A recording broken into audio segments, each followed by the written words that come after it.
Good morning. Thank you for stopping by my YouTube channel, Sunshine and Shades. On this channel, this is my first video. On this channel, we'll be discussing different things about life. I've been a nurse for 29 years, and it's very important to me, the subject of elder care and being able to take care of your family at home. God is important in my life, so there may be some touches on biblical topics as well, grandkids, different things. But anyway, I just wanted to touch briefly this morning on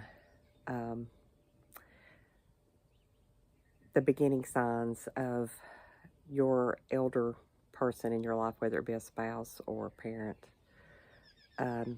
maybe needing care, that maybe they can't function totally on their own. You're either seeing physical signs or mental signs, cognitive decline. As we get older, there's just things that happen and we kind of put it off. And sometimes we just need someone else encouraging us to go get things checked out.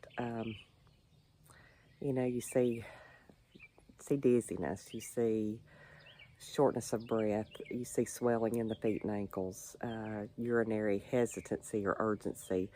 All these little things that some folks in our lives, they don't want to admit that they're getting older, that they're having any kind of problems.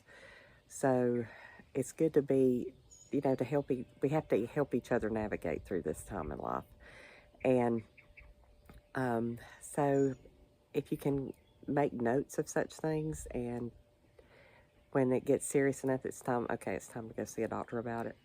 You can take these notes in, you make a list of things you're noticing, and that will help the doctor and the nurses to pinpoint quicker what might be going on. As well, like with cognitive decline, my mom had dementia. She did a lot of quirky things in the beginning. She would take mail and put it in with her good jewelry, stick it in a plastic bag and hide it. And it was really strange because the mail would be like junk mail, stuff you would throw away.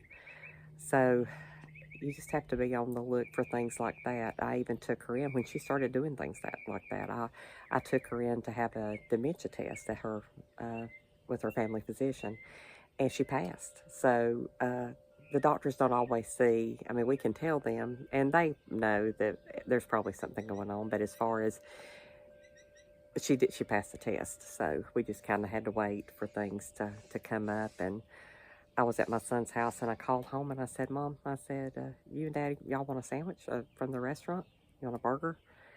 She said, I don't know. She said, we have been waiting all day for them to come and get us. And I said, who, Mama? And she said, them.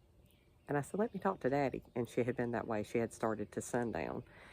So anyway, there's just little things that you have to kind of be aware of, because it kind of sneaks up on you. You really don't see it coming sometimes, and then sometimes you do have some awareness of it getting ready to start. And one thing, when somebody does that, you may want to take them in to have a urine specimen done, because if they have a UTI, that can make you really, really loopy, especially the older we get. So just food for thought on that one. Just remember that if your loved one starts to show some cognitive changes and how they're speaking, how they're acting, that might be one of the first steps. Just take them on in and get them checked. But anyway, that's enough for today. But I hope you have a blessed day, and God be with you. Thanks for stopping in. And if you gleaned anything from this, please like and subscribe, and I'll be back with more tips and things to watch for, and we'll just get to know each other. You have a blessed day.